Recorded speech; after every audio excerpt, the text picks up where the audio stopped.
오늘은 조금은 재미없는 죽음이라는 주제로부터 이야기를 시작하겠습니다. 동물과 인간은 모두 죽음을 맞이하지만 그것을 인식하는 방식에는 근본적인 차이가 있습니다.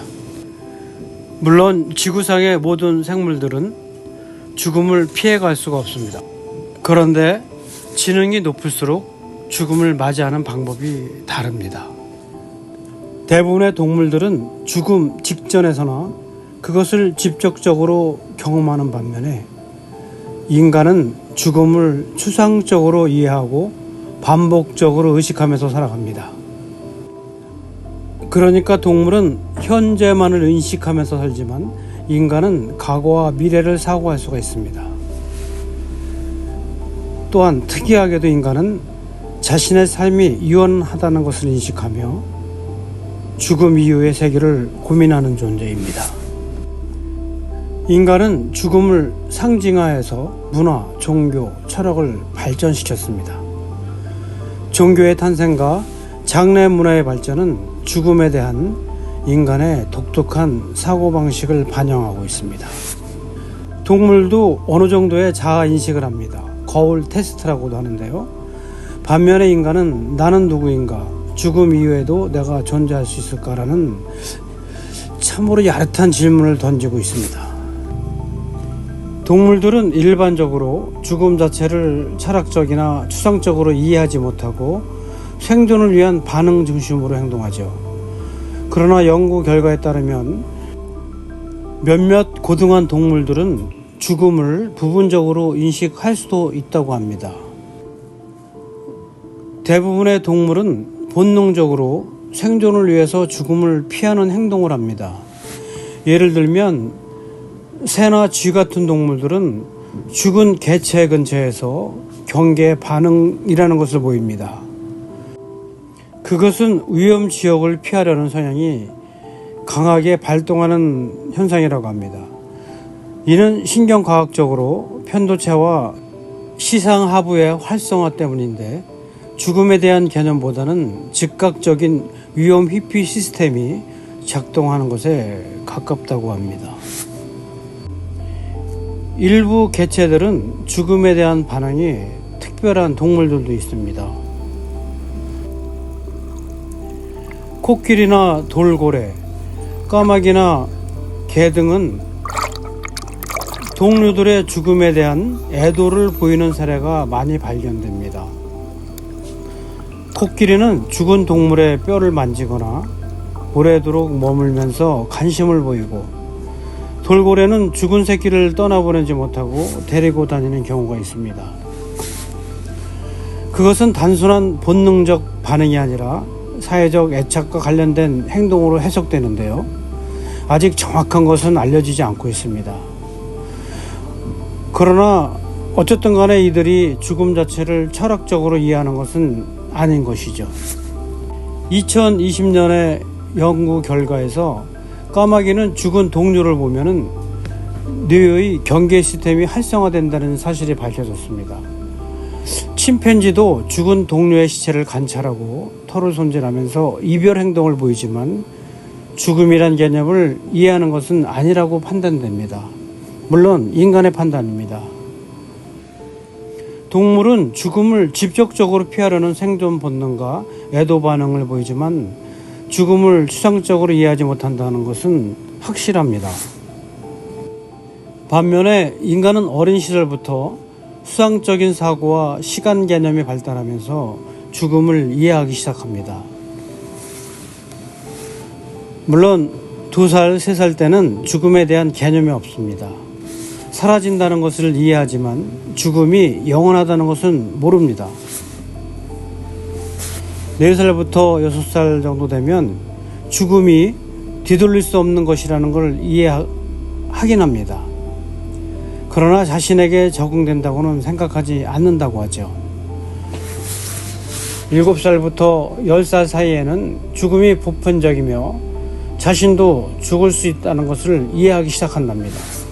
드디어 청소년기가 되면 철학적, 존재론적으로 죽음을 고민하게 되고 죽음에 대한 공포와 죽음을 수용하는 마음이 생긴다고 합니다.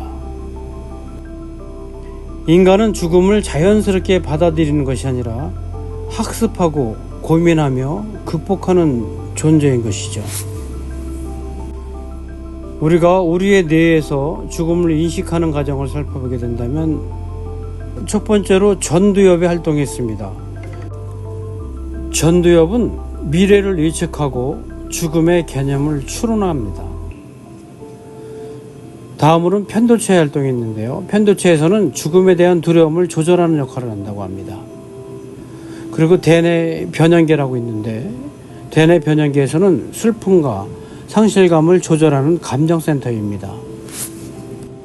생물학자들 얘기로는 인간에게는 DMN, 기본 모드 네트워크가 있다고 합니다. 디폴트 모드 네트워크입니다. 죽음과 관련된 자기 성찰과 초월적 사고를 담당합니다. 인간은 단순한 생존 반응이 아니라 죽음을 철학적으로 인식하고 감정적으로 반응할 수 있는 고등한 신경 메커니즘을 갖고 있다는 것입니다. 제가 오늘 죽음에 대해서 얘기하는 것은 우리가 잘 알고 있는 구미호가 인간이 되기 위한 노력과 또 인간으로 태어난 우리가 인간으로서의 삶이 얼마나 감사한 일인지를 다시 한번 감사한 마음으로 되돌아보고 좋은 사람들과의 인생 여정이 얼마나 행복한 일인가를 그러한 얘기들을 좀 나누고 싶어서 이 영상을 만들었습니다. 좋은 사람이 옆에 있다는 것은 단순히 즐거운 일이 아니라 삶 자체를 더 풍요롭고 의미 있게 만드는 중요한 요소 중에 하나라고 생각합니다. 인간은 사회적 동물이고 관계 속에서 존재의 의미를 찾으며 좋은 관계는 심리적이거나 정서적 그리고 심지어 생리적 부분까지 긍정적인 영향을 미칩니다. 우리 모두는 살아가는 삶에서 의미를 찾고 싶어 합니다. 그런데 이 의미는 혼자만의 성취로 완성되지 않습니다. 내가 잘 됐을 때 함께 기뻐해주는 사람이 있다면 그 기쁨은 배가 되고 힘들 때 나를 붙잡아 줄 사람이 있다면 그 어려움은 반으로 줄어들게 됩니다. 어떤 사람이 높은 목표를 이루었다고 해도 함께 기뻐할 친구나 가족이 없다면 그 성취는 공허하게 느껴질 겁니다. 혼자 목표를 이루면 무슨 소용이 있겠습니까? 인간은 기본적으로 자신만을 위한 삶보다 타인과 연결될 때 더 큰 의미를 느끼는 자기 초월을 갖고 있습니다. 같은 경험도 혼자보다는 함께 할 때 더 큰 가치가 생겨납니다. 인간은 사회적 동물이지만 동시에 본질적으로 혼자입니다. 모순된 얘기이긴 하지만 인간은 혼자이지만 동시에 본질적으로 사회적 동물이기도 합니다. 어쨌든 간에 태어날 때도 혼자 태어나고 죽을 때도 결국 혼자 떠난 것이 인간이기도 합니다. 아무리 친구가 있고 가족이 있어도 내 감정을 100% 이해하는 사람은 나밖에 없습니다.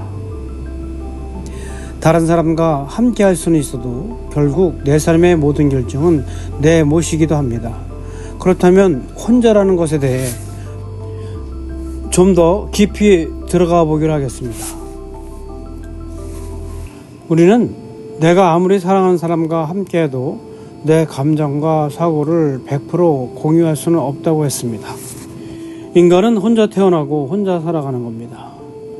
그러므로 선택의 순간엔 언제나 혼자일 수밖에 없습니다. 우리의 삶에서 모든 중요한 순간들, 결혼이나 진로나 이별이나 죽음 등에도 결국 혼자서 결정을 내려야 됩니다. 아무리 주변에 사람이 있어도 결정의 순간에는 철저히 그리고 철저하게 혼자일 수밖에 없습니다. 그런데 사람들은 왜 혼자이고 싶어 할까요? 사람들과 어울리다 보면 갈등도 생기고 배신이나 오해로 인해서 상처를 받을 수도 있겠죠. 그러다 보면 이제는 혼자가 더 편하다라는 생각을 하게 됩니다. 인간 관계는 기본적으로 에너지를 소비하는 일이니까 그걸 피하려는 마음도 작용합니다.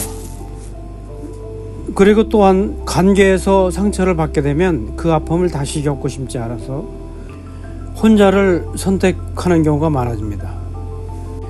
흔히 회피형 애착 증후군이 생기는 거죠. 특히 반복적으로 실망한 사람들은 차라리 혼자가 낫다라고 스스로를 납득시키려 합니다. 또 다른 한편으로는 나이가 들면 사람들은 점점 자기 자신을 더 잘 알게 되고 남에게 맞추기보다는 자기 자신만의 리듬을 찾게 됩니다. 그래서 혼자 있는 시간이 주는 자유로움을 더 소중하게 느낄 수가 있습니다. 하지만 혼자가 좋다는 것이 꼭 외로움을 느끼지 않는다는 뜻은 아닙니다. 혼자라는 것이 편할 수는 있겠지만 오랫동안 고립되게 되면 결코 행복할 수가 없습니다. 인간은 본질적으로 사회적 동물이기 때문입니다. 진화적으로도 우리는 공동체 안에서 살아남도록 설계되어 있습니다. 하버드라는 말이 떠오르면 일단 믿고 보는 하버드의 연구 결과를 말씀드리면, 하버드의 성공적인 삶 연구에서도 행복의 가장 중요한 요소는 인간 관계라고 밝힌 바 있습니다. 즉 관계에서 오는 피로감을 줄일 필요가 있어도 관계 자체를 없애면 결국은 더 외로워질 뿐인 거죠. 그래서 상처받은 사람들을 위한 위로의 말을 잘난 체 없이 독백처럼 얘기하고자 합니다. 너무 많은 사람을 만나려고 애쓸 필요는 없어. 단 한 명만 있어도 되니까. 모든 관계가 다 상처를 주는 건 아니야. 한두 번 관계에서 상처를 받았다고 해서 세상의 모든 사람이 나를 힘들게 하는 건 아니거든. 좋은 사람을 만날 가능성은 여전히 남아있고 좋은 관계는 반드시 존재한다고 나는 믿어. 혼자 있는 것이 아니라 함께할 사람을 찾는 게 중요하지. 많은 사람들이 혼자가 좋다라고 말하지만 정작 위급한 순간에는 누구라도 기대고 싶어 하게 돼. 그러니까 그냥 혼자가 낫다고 생각하기보다는 나와 진짜 잘 맞는 사람을 찾는 것이 더 중요하다고 생각해야 돼. 내가 외롭다고 해서 내가 부족한 사람은 아니야. 가끔 사람들은 외롭다고 말하는 걸 부끄러워해. 하지만 외로움을 느낀다는 건 내가 누군가와 연결되고 싶어하는 자연스러운 감정이야. 외로움을 인정하는 것 자체가 건강한 시작이기도 해. 사람과의 관계는 힘들고 고되지만 결국 그게 우리를 살아가게 만들기도 해. 관계는 때때로 피곤하고 상처를 주기도 하지. 하지만 결국 우리를 진짜 살아있게 만드는 건 사람과의 연결이야. 혼자가 편할 수는 있지만 궁극적으로 행복이란 함께할 사람이 있을 때 비로소 안성되게 마련이야. 그러니까 지금은 혼자가 좋더라도 마음을 닫지 말고 천천히 좋은 사람들을 찾아보도록 해보자고. 혼자 사는 것에 대한 아름다움을 얘기하기 전에 좋은 사람은 삶의 의미를 더 깊게 만든다고 얘기했습니다. 그렇죠. 좋은 사람은 내 심리적 안정을 가져다 주기도 합니다. 사람은 불안한 상황에서 더욱 관계를 찾으려는 본능이 있습니다. 좋은 사람과의 관계는 스트레스를 줄여주고 심리적으로 안정감을 주기도 합니다. 어려운 일이 있을 때 믿고 기댈 사람이 있다는 것만으로도 심리적 부담이 훨씬 줄어드는 것이죠. 사회적 지지도가 있는 사람들은 외로움을 덜 느끼고 우울증에 걸릴 확률이 확실히 낮습니다. 전쟁터에서도 전우가 있으면 두려움이 줄어드는 것처럼 일상의 작은 어려움도 곁에 좋은 사람이 있으면 그 사람 덕분에 더 쉽게 극복할 수도 있습니다. 그것은 가까운 관계에서 지지를 받으면 우리는 더 용감하게 세상을 살아갈 수 있다는 안전 기지 이론에 근거를 두고 있는데요. 좋은 인간 관계는 스트레스 호르몬인 코르티솔 수치를 낮추고 안정적인 정신 상태를 유지하게 해줍니다. 또한 좋은 사람은 나를 더 나은 사람으로 만들어주기도 합니다. 사람은 함께 있는 사람에게 영향을 받게 됩니다. 좋은 사람과 함께하면 나도 모르게 더 나은 사람이 될 수도 있습니다. 그러므로 긍정적인 사람과 있으면 나도 긍정적인 태도로 변하게 되고, 성실한 사람과 있으면 나도 그 영향을 받아서 성장할 가능성이 훨씬 높아집니다. 예를 들면 자신감이 없는 사람이 좋은 친구의 격려를 받으며 점점 더 용기를 내고 결국 성공을 이루는 경우도 많습니다. 그러한 영향성은 우리가 학창 시절에도 경험했을 겁니다. 공부 잘하는 친구 옆에 있으면 그 친구의 반만이라도 따라가는 경험을 했을 겁니다. 우리는 무의식적으로 주변 사람들의 행동과 감정을 따라하게 됩니다. 거울 누런 효과입니다. 나를 긍정적으로 기대해주는 사람이 있으면 실제로도 그 기대에 부응하려고 노력하게 되는 피그말리언 효과가 작동하기도 합니다. 결론적으로 좋은 사람과 함께하면 나도 더 나은 사람이 될 가능성이 높아집니다. 또한 좋은 사람과의 관계는 오래도록 지속되는 행복을 줍니다. 행복은 순간적인 감정이 아니라 오랜 시간 지속될 수 있는 감정이어야 합니다. 돈이나 성공은 일시적인 만족을 줄 수 있지만 좋은 관계는 평생 가는 행복을 만들어줍니다. 어떤 연구에 따르면 인간이 가장 행복한 순간은 물질적인 성공이 아니라 사랑하는 사람과 함께하는 순간이라고 합니다. 물론 그 연구가 희망 회로를 돌리는 연구가 아니길 바랍니다. 좋은 관계가 있는 사람은 건강도 더 오래 유지하고 삶의 만족도도 높아집니다. 하버드 대학에서 80년이 넘게 진행된 성공적인 삶이란 연구에 따르면 인생의 가장 중요한 행복 요소는 좋은 인간관계였습니다. 돈이나 행복은 시간이 지나면 익숙해지지만 좋은 관계에서 오는 행복은 쉽게 사라지지 않습니다. 그것을 심리학에서는 행복 적응 이론이라고 하는데요. 내가 선호하고 좋아하는 사람과 내가 사랑하는 사람과 함께하는 관계는 가장 오래 지속되는 행복을 줍니다. 요즘에는 많이 그렇진 않지만 부모가 자식을 위해서 희생하는 것은 내가 좋아하는 사람을 위해 내가 희생할 때 내 삶도 더 가치 있어지기 때문입니다. 인간은 자신을 위한 것보다 다른 사람을 위해 무언가를 할 때 더 큰 만족감을 느낍니다. 가족을 위해서, 친구를 위해서 희생하는 것은 힘들지만 그 과정에서 삶의 깊은 의미를 발견할 수가 있습니다. 전쟁에서 전우를 위해 희생하는 것도 물론 순간적인 의협심과 분노의 표출이기도 하지만 결국 그것은 이 사람을 위해 내가 할 수 있는 일이 있다라는 자기 충족감 때문입니다. 자신을 위한 것보다 남을 위해 행동할 때 더 행복을 느끼는 현상, 우리가 흔히 말하는 이타적 행복입니다.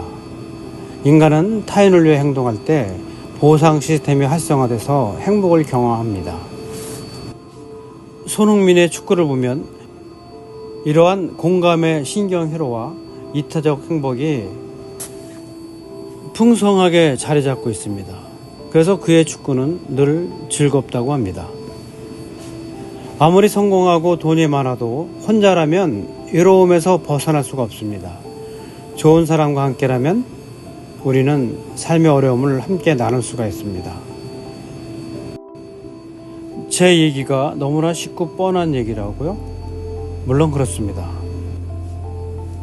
모든 행복은 쉬운 곳에 바로 옆에 있습니다. 우리는 어릴 때부터 안정적인 관계를 형성할 때 심리적으로 건강하게 성장한다는 것을 잘 알고 있습니다. 그리고 지속적인 외로움은 건강에 해롭고 우울증에 걸릴 위험을 높여준다는 것도 잘 알고 있습니다. 결론적으로는 좋은 사람과 함께하는 것만으로도 우리는 더 건강하고 행복한 삶을 살 수가 있습니다. 좋은 사람이 옆에 있다는 것은 인생에서 가장 큰 축복입니다. 삶의 의미를 더 깊게 해주고 심리적 안정감을 주고 나를 더 나은 삶으로 만들어주며 오래 지속되는 행복을 선물해줍니다. 좋은 사람이 곁에 있다는 것은 그 자체로 우리가 성공적인 삶을 살고 있다는 증거입니다. 그러니까 좋은 사람을 소중히 여기고 또 누군가에게 좋은 사람이 되는 것이야말로 인생을 가장 가치 있게 만드는 방법이 아닐까 생각합니다. 그것은 인간으로서 인간이 주는 인간의 행복인 겁니다. 저는 이 영상 말머리에 구미호 전설에 대해서 얘기했습니다. 구미호 전설은 한국뿐만 아니라 중국, 일본, 동아시아 전역에 걸쳐져 있는 그야말로 전설인데요.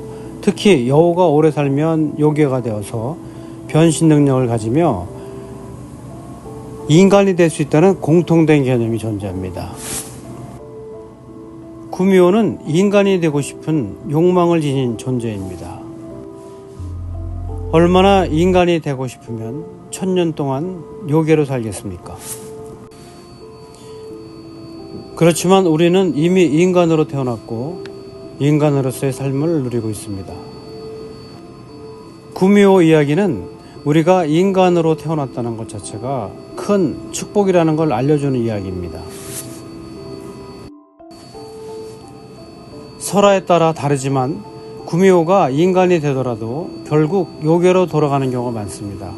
왜냐하면 인간이 되는 것과 인간답게 사는 것은 다르기 때문입니다. 단순히 인간의 형태를 갖는 것이 아니라 진짜 인간의 가치를 깨닫고 살아야만 의미가 있는 겁니다. 우리는 인간으로 태어났지만 과연 인간답게 살고 있는가 생각해보지 않을 수가 없습니다. 구미호 이야기는 우리에게 많은 판타지와 교훈을 주고 있는데요. 구미호는 인간이 되려는 강한 욕망을 가졌지만 그 과정에서 수많은 인간을 해치게 되고 결국은 인간들에게 쫓기고 사라지는 운명을 맞이합니다. 욕망이 지나치면 결국 자신을 파멸로 이끈다는 걸 경고하는 이야기이기도 합니다. 우리는 무엇을 원하고 있는지, 그리고 무엇을 얻기 위해서 어떤 길을 가고 있는지. 그래서 구미호 전설을 꺼내들었습니다. 우리는 이미 인간이라는 축복을 받고 태어났는데 그 가치를 제대로 알고 있는지, 목표를 이루기 위해 방법이 잘못되면 결국 아무 의미가 없다는 걸 알고 있는지, 인간으로서 사는 것이 중요한 것이 아니라 인간답게 사는 것이 어떻게 중요한지, 과한 욕망이 우리를 망치지 않도록 우리는 스스로를 어떻게 다스려야 하는지, 그리고 나와 내 주위 사람들에게 얼마나 많은 사랑을 베풀고 좋은 사람이 되고 있는지 생각해 보기 위해서 이 영상을 만들었습니다. 짧은 이야기였으면 짧은 이야기인 대로, 약간 지루했던 이야기라면 약간 지루한 대로, 잠깐 동안이라도 기분 전환을 하는 시간이 되었으면 하는 바람입니다. 시청해 주셔서 감사합니다.